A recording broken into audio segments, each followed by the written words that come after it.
In this tutorial, we are going to look at how to create a high polygon base mesh in ZBrush. The reason why I use the words base mesh is because I do not intend for this to be my final high resolution model. This mesh instead is aimed to be a speedy substitute for low polygon modelling from scratch. It will give a close detail level to the final look, but still have the advantage of remaining quick to build.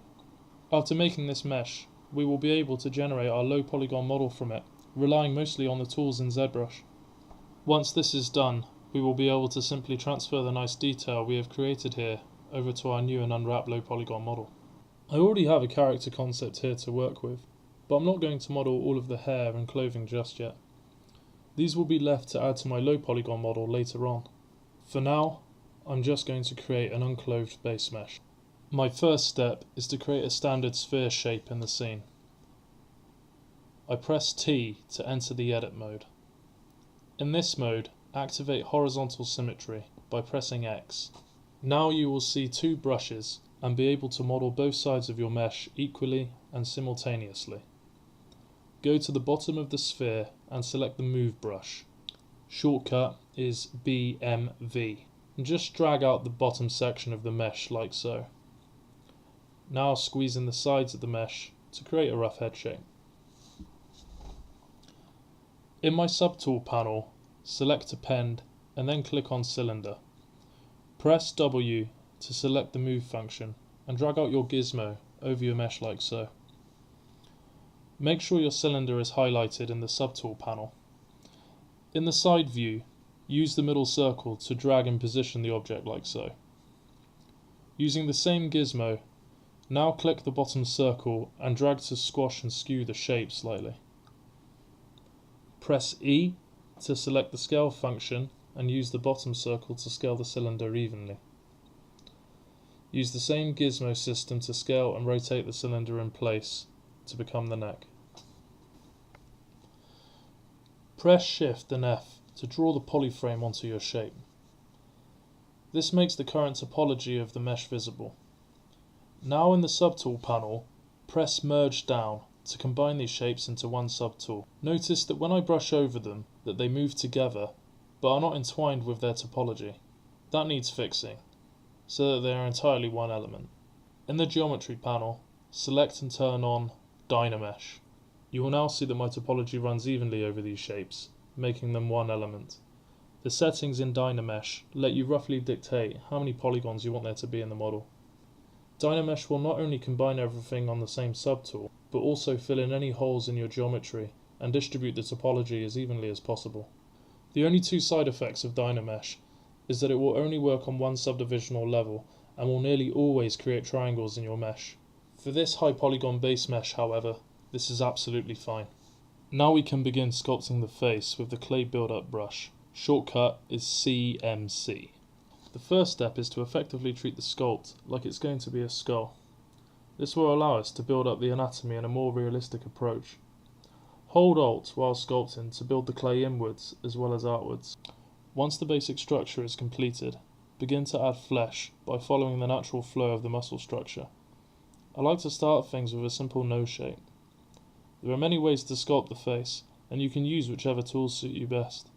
Myself and many others had found that the clay build-up is one of the fastest and most intuitive tools to get the result you want. Be sure to hold Shift plus click to smooth out your rough edges. Use the Move or Move Topology brush to also tweak your bigger shapes. I've created a simple slit for the mouth using the damn standard brush. Shortcut is BDS. This particular tool will come in handy later on when we are refining details. I'm adding in the eyes by appending a sphere as a subtool. We only have to scale and position once, as we'll be able to mirror them across afterwards. Now I can use my clay build-up brush to sculpt the eyelids around them. When stretching out geometry like this, be sure to Dynamesh often. For fast modelling, you can keep this turned on and trigger it by simply clicking and dragging in an empty space. Once I'm happy with the position of the eye, I go to Z plugin, Subtool Master, and select Mirror. I then confirm X-axis and append as new subtool and press OK. As you can see, it has appended each eye as a new subtool. I don't need them to be separate, so I simply merge them down into one subtool like so.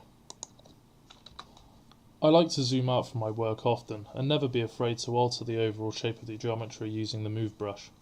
I'm going to add some mirrors to the mesh by simply building up a rough outline like so. Just hold Ctrl click and drag over the area you have built up. Make sure you have the mask pen brush selected whilst doing this. Now press Ctrl and I to invert the mask selection. We can now safely pull out our ears and Dynamesh to level out the topology once again. From here, it's simply a case of reshaping the surrounding areas. The head is now at a detailed enough stage where I can move on to the rest of the body. Because this is a base mesh, I don't have to go into a huge amount of detail yet. I'm just looking to get the key shapes down. I append two boxes and start shaping them into the body. I like to use the trim lasso tool brush to slice out sections of the mesh I don't want. The shortcut for this brush is Ctrl, Shift, and then manually select trim lasso like so. I'm not going to attach the body to the head yet. I want to keep them separate so that I can keep the mesh density higher around the face and preserve the definition. The head will be attached on the final low and high polygon meshes later on. I'm now appending cylinders and scaling them in position to create the arms. I constantly have Dynamesh toggled on so that I can make fast work of manipulating and attaching geometry as I see fit. I find it simple to trim the palm of the hand out of a box and then append the fingers as separate subtools. Once I have modelled and shaped one finger, it becomes easy to duplicate and quickly generate the rest of them. There is no reason you can't go over them afterwards. You've probably noticed that I have modelled one arm and one hand so far. This has been deliberate. Just like the eyes, we can use the mirror function located in the Z plugin under Subtool Master to create the opposite arm as a new subtool. I'm about to use the same methods on the legs and feet that I did with the arms and hands. I create a pelvis area from a sphere, then append shapes as subtools, and inevitably weld them together using Dynamesh. From here on out, it is very much the same process over and over. Keep trimming and cutting into your shapes, and sculpt them as you like. Primarily use clay build-up, smooth and damn standard brushes to get these forms down as quickly as possible. Here is my finished result. You'll notice that I still haven't attached the head. I have, however, created more anatomical definition. I've also given my character a mouth, but you don't have to. A copy of this mesh is now ready to be retopologized and manipulated into a low polygon model.